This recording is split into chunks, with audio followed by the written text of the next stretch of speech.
Good afternoon, good morning, good evening, Daniela. How are you? I'm fine. And you, Ben?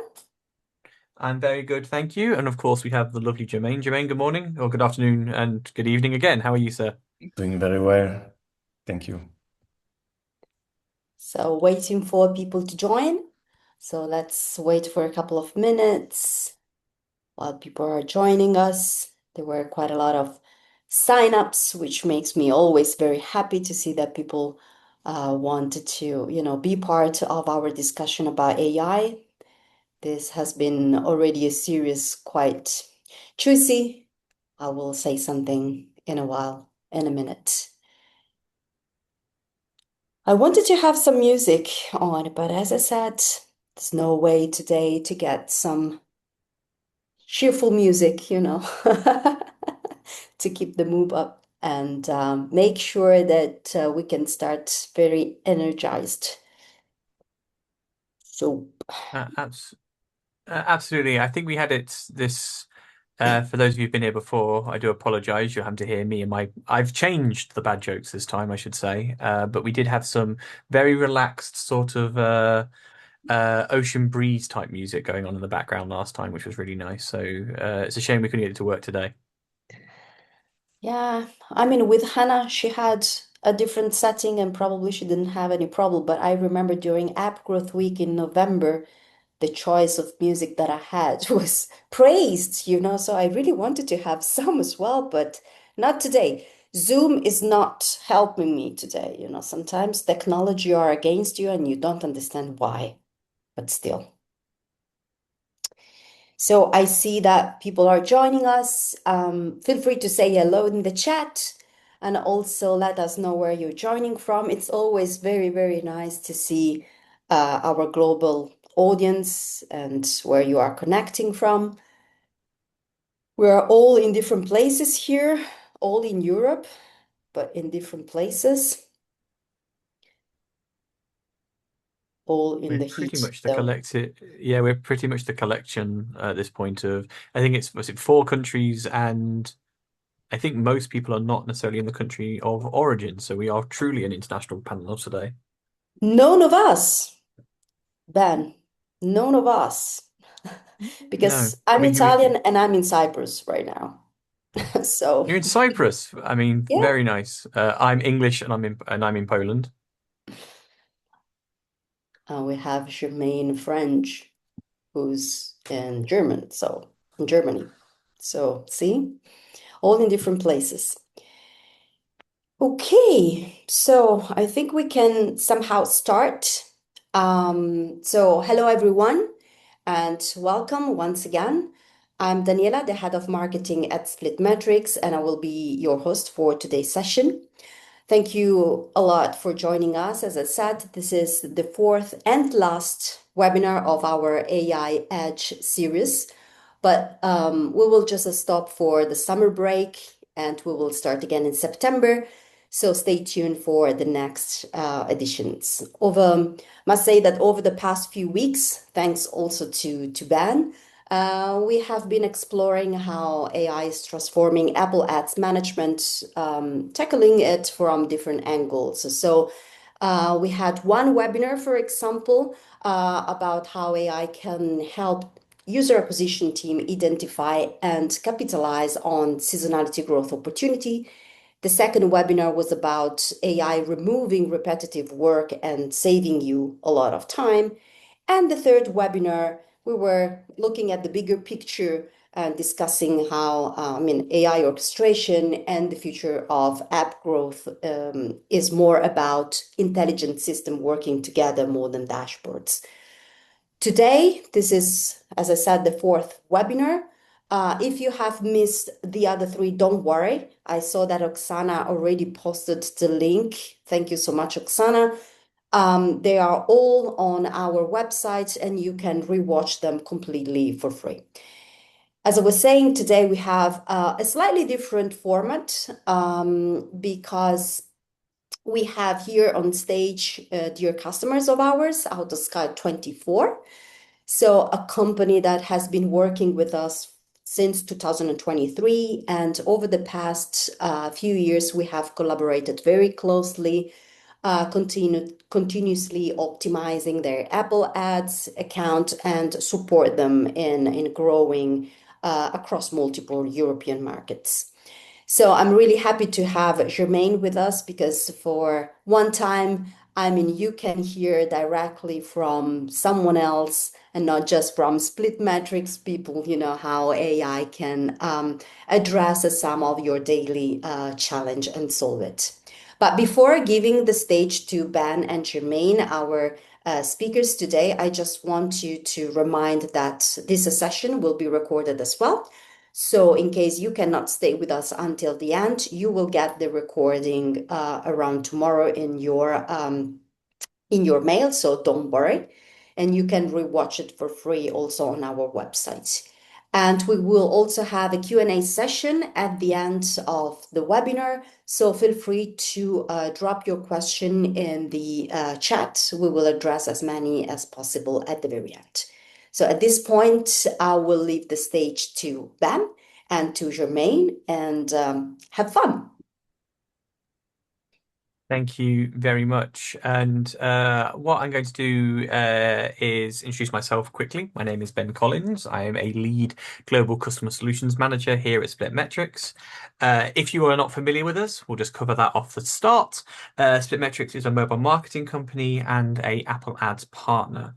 We combine technology, data, and experts in order to deliver profitable mobile growth that scales. Today, however, is very much not about us. It's about the people on the front lines who are working day to day in UA.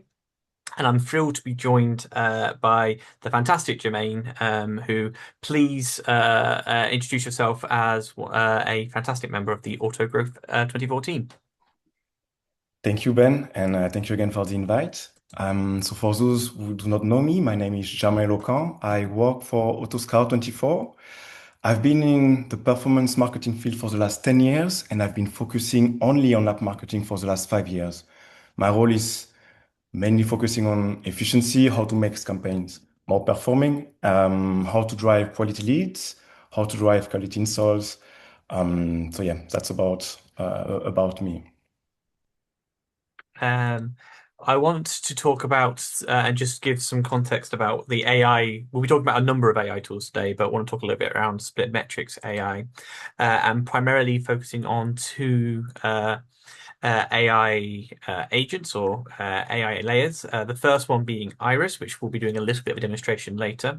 Iris is an AI agent that provides insights, explanations around performance shifts, recommended next steps and actions, and is very much an intelligence layer that you can leverage and take advantage of within the SplitMetrics technology. And then we also have our execution layer. That is Samba, which is a predictive AI optimization engine that can adjust bids and reallocate budgets accordingly based on best performing campaigns. So one of the tools that we talk about will be focusing on the SplitMetrics AI. So if you're not familiar with it, of course, we wanted to cover that. But today's session is also designed to be a little bit interactive. So I believe we may have a poll that will fire off very shortly. How many AI tools are you using in your growth stack today? I suspect this is not the first time you've been asked this question this week, and probably will not be the last time you'll be asked this question in the next couple of weeks. I personally have, I think, on those, my answer is probably 5+. I will use some of the AI that we're talking about here today, and of course, talk a little bit around some of the other tools. What about yourself, Jermaine? How many AI tools are you using on a daily basis? I think it depends. On a personal level, way too much. I have four, 5+ definitely actually. And on the personal level, no, sorry, on the professional level, I guess we'll get into that very shortly. Yeah. Yeah. Absolutely. So that's a very good starting point to ask that question then. What does AutoScouts24 AI stack look like? So as I said, we use a lot of different AI tools. At company level, we have ChatGPT. We are pretty much 100% leaning in it. We use it for data analysis, creating dynamic dashboards also, and that's the tool we also share among colleagues. Personally, so for my campaigns, I'm using Gemini. I guess that's the one that's mostly integrated within the Google Ads ecosystem. That's the one that understands the best the Google Ads algorithm, and it's also integrated into Google Ads. So I use it quite heavily when it comes to Google products. And finally, for Apple Ads, so SplitMetrics is our campaign management system, and we linked in AI bidding with Samba, 100% with Apple Ads. So that's the main tools we are using at the moment. And um, I think the next question is then is talking about your how you then started using SplitMetrics AI and started sort of adopting that within your AI stack. Can you take us through what that looked like? Sure. What's good about the Semba AI is that it lets us being as granular as we want. So we can group campaigns within portfolios and then assign specific targets to those portfolios. So the way I divide my campaigns is with competitor campaigns in order to protect our share. We also have search match and exact campaigns for discovery and efficiency. So we call that generic campaigns. That's where we are directly competing on the same keywords with some competitors. And finally, we have brand campaigns, mainly for brand defense. And that sounds like it can be quite sophisticated setup. And there are a lot of people in the market who are maybe a bit hesitant towards using AI or are still relying quite heavily on maybe rule-based automation. You know, if X happens, then trigger and do Y. Do you still use those, or have you moved away from them? So yeah, that's a very good question. I guess everyone here using Apple Ads got used at some point to automated rules. Personally, we've got rid of all the automated rules. In my opinion, automated rules, they always bring a layer of complexity on top of the campaign management, right? Once you create one rule, you basically need to create a second one in order for the first one not to go too far. Then it's really easy to end up with several dozens of rules. And finally, it's also easy to wake up 3 or 4 days too late and realizing that one of the campaigns is not really behaving up to your expectations. So the good thing with AI, it's alive kind of. It reacts very, very fast. So as an example, if one competitor just starts heavily to bid on your brand campaigns or brand keywords in the morning, then you know that you're not only relying on automated rules, but AI will take over and not, let's say, go beyond the roof depending on the rules you've set up. So that's why after testing, we are now 100% AI based, and we're really happy about that. And as you mentioned, there's obviously a time-saving element, and there's you're talking about how to do this analysis piece. I believe this is a quote that we've slightly stolen from you, but do you want to just talk us through a little bit around what your workload looks like now post deploying these AI strategies? Indeed, it's really hard to talk in terms of, let's say, hours per week or hours per month saved thanks to this tool. But what I can say is that I saved about a third of my time on Apple Ads when using Samba, which means that this is time I can inject into campaign analysis or discovering new keywords or trying new type of campaigns. So the benefits were not only at campaign management level, let's say, because we also saw an increase in performance. And in the best case scenario, we saw an our install volume increased by 55% while maintaining a stable CPI. So we also at the same time saw an increased lead volume, which was basically 100%. It was a win-win solution for us. Um, So then let's talk a little bit about a question that I think every UA manager has asked themselves, their colleagues, and any expert in the industry. How are you then bridging that gap between organic and paid at AutoScout24? So at AutoScout, ASO has been a huge focus at the moment. So I work very closely with our two ASO managers, since most of the time, once you take an action, you take a decision on the one side, let's say on ASO, it's going to impact ASA to some level. So, for example, recently we focused on improving our CPPs in order to improve our CPPs, increase our conversion rates. And SplitMetrics has a tool for that. It's called CPP Scheduler. And thanks to this tool, we can basically A/B test different CPPs.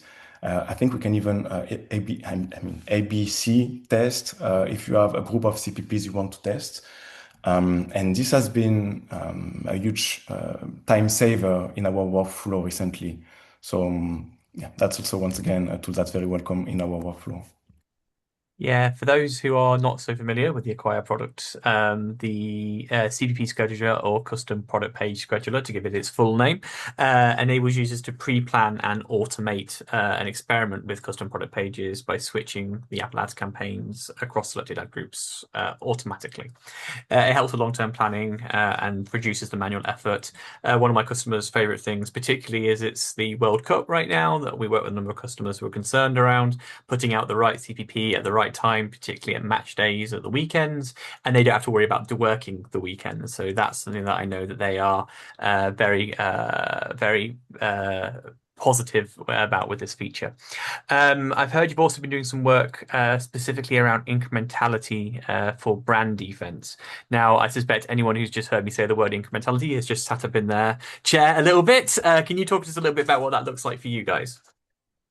Definitely. Incrementality, I think, yeah, everyone working with Apple Ads has heard this word in the last year. So it definitely don't. I mean, it's a very important topic, right? It's very vital in my opinion, and needs to be tested. So, for example, what we've done recently, earlier that year, is we reduced our brand bids by 2 or up to 10 times in order to understand how much at the same time we could leverage our organic results. So by optimizing the spend on brand, overall, after testing for weeks or even months, depending on the case, we managed to save up to 70% of the brand budget, and that budget has been reinvested into generic campaigns, generic keywords. So at the same time, we give the chance to the generic or competitor campaigns to be slightly more aggressive if we want, or to be a bit more protective depending on the case. And overall, while saving this budget and while readjusting this budget, we also grew in terms of installs overall. So once again, I do believe that incrementality needs to be tested. Depending on the vertical of the company, you might have different results. But I do believe that testing is something you absolutely need to do. We have a couple more things that we were going to show today. However, I have a question that I would love for you to share with those listening. Um, if an audience was to take home one lesson from your journey that you've here, to learn from someone who's maybe a few months, even possibly even a couple of years ahead of those listening today, what piece of advice would you share with them? I would say, I mean, we are definitely in AI times, right? Like the AI hype is definitely here. I have the feeling that every tool, every sub-channel has its own AI chatbot integrated, and it's really easy to create noise using all of them, right?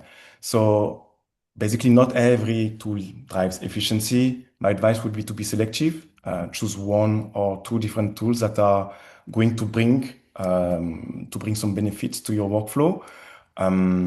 Do not use AI just for using AI. Use it to save your time, save your energy. And by saving this time, you will definitely enhance your strategy in the end. I think that's some great advice. To quote a AI expert I had the joy of interviewing on one of these panels last year, uh, AI let AI do the mundane so that you can do the exceptional. And I think that's very much what you've said here, right? Save yourself time, save yourself remedial work to really focus on what's important. We are going to explore it live for a second. I would love to take an opportunity to share with those here how this looks in practice. It's super straightforward. I'm going to use our simulated environment so that no one needs to panic regarding what is being shown on the screen here. What we have is our Iris technology here on the right hand side, and I actually went ahead and threw a quick prompt into Iris, compare my app's presence across the top 5 markets with its key competitors. Where is the biggest growth gap? And when I hit enter, Iris, that analysis layer is going to take that away and start analyzing. However, while I let Iris work in the background, I am going to come over here and start looking at our actual Samba layer, that execution layer. Now that can be found within our bid optimization strategies from here. You will then be tasked with selecting and ultimately starting to build out the strategy that you're looking for, depending on what's right for you as a user. As you mentioned, you talked about focusing on certain target metrics. Well, that's very much what we also support here. So you have the ability to select the campaigns that are most relevant for yourself, select the ones that you would like to group together in those collective cohorts, as you mentioned very kindly for me, Jermaine. And then from there, you can choose what that optimization metric needs to be. So if it is as simple as a ROAS conversion, then of course we can work with that. If it is a more specific metric focusing on things like, for example, a cost per event or even just cost per install, we can then tell our system to then automate and ultimately optimize towards that target metric most effectively. We also have the ability, as you mentioned, to set those boundaries, the upper bid limits and the lower bid limits. So those utilizing the tool can see clear as day exactly where this system will operate. And of course, if you are utilizing multiple campaigns, you can also manage the budgets as well, meaning that if you have selected 5 campaigns, you can then give them a collective budget and the system will automatically reassign accordingly based upon where the performance is and where the budget and resource is needed for you to then achieve that very much important target metric. While I've been talking, though, Iris has been working very difficult tasks in the background, has analysed my application here, has identified which markets are most practical, and has importantly provided me some key insights into where my competitors are concentrating their resource versus where my simulated application is focusing its resource. And as I mentioned, importantly, also providing me some key recommendations. So we have Samba managing the execution, making sure that you have the right bids at the right time in the right place. And then we have Iris giving you that helping hand, making sure that you have the best insights and most optimal options when it comes to what's right for you as a user. Now, that pretty much, I think, takes us through everything that we were going to cover today. Just to reiterate that point, the SplitMetrics AI, we have those 2 layers, Iris handling the intelligence and Samba handling the execution. So it's not just managing the day-to-day bids, but it's also giving you the key insights and operational layer that you need as well. But don't take my word for it. You can see what Iris can do for you. If you scan the QR code on the screen here, you'll be able to book an Iris audit with me, where I will go through your account, your applications, recommend best practices, show what Iris can do, and give you some personalized insights in order to take them away and deploy on your account as soon as the day that you've had that meeting with me. We also, if you're working with our customer success team already, you can speak to them. If you're not leveraging SplitMetrics AI, they'd be more than happy to show you where that can be leveraged in your account. And last, by no means least, if you'd like to reach out to myself or Jermaine to have any discussions, any conversations about what we've covered today, or just to get more of an insight into how maybe this journey would fit your business, please scan these QR codes. They'll take to our connections, our profiles, and you'll be able to talk to us directly. Once again, Jermaine, I'd like to take the opportunity to thank you for sharing your journey and sharing your time with us here today. It's always a pleasure to talk to you and always to talk to one of our customers. And I believe Daniela is going to take over to take us home, right? I think we may have a couple of questions. Yeah, let's check the chat if we have any questions. I think now just one popped up. Great, So, great. How long did it take to see results after implementing AI automation, Jermaine, for you guys? I think I'm going to give a very regular answer. It's about 2 weeks. I guess algorithm needs to learn. I think you heard this line pretty much every time, but that's true. After 2 weeks, or let's say maximum 3 weeks, you might see the results of the goals you applied to the campaign. So do not panic after 7 days. Lean in and analyze after 2 weeks to 3 weeks, depending on the case. And of course, when you're then also still doing that manually, making those adjustments, the reality being is that you still are having to learn and adapt in that weird as well. So AI is not completely unlike us when it comes to learning these things. Um, would you recommend going all in on automation right away, or would you suggest starting small and scaling? I would say the second option. I would say the second option. So far, I mean, taking my example for us, it worked, right? I do believe every vertical has its own challenges, right? And different landscape with different competitors. So definitely start small or start with something that is, let's say, would still have consequences depending on your budget, right? It doesn't make sense to start with a campaign that only represent, let's say, 5% of your installs. You need to kind of still try it on some things that has a weight on your campaign mix. And then, yeah, do your best, wait the 2 to 3 weeks, and if it works well, apply the same settings to your campaign mix. A tricky question, but one that wasn't asked, but I would like to ask. When did you know to take the jump? When did you know to go, okay, let's jump in? So I've been testing. I'm someone that really likes to test. So I've been testing with every type of campaigns, every campaign category we've been mentioning, competitor campaigns, brand campaigns, generic campaigns. And as soon as I saw positive results in all of these categories, I jumped in, right? So I'm someone that's quite confident into the benefits of adopting AI in Apple Ads. And I gained this confidence by testing. So I suggest everyone to test as much as I can. And they will probably and hopefully go to the same outcome and results as I did. Amazing. Thank you very much. I think those are all the questions that we've had. So thank you very much, Jermaine. Thank you again for your time. And thank you for invite. I really appreciate it. Thank you again. Yeah, well, if there is any other question that you have in mind and you didn't have, right now the time to post in the chat, don't worry. You can always come up to, later and send it to us. We will make sure that we will reply with the answer. And thank you once again, Germaine. That's a special thank you. Was incredibly valuable, this what you shared with us.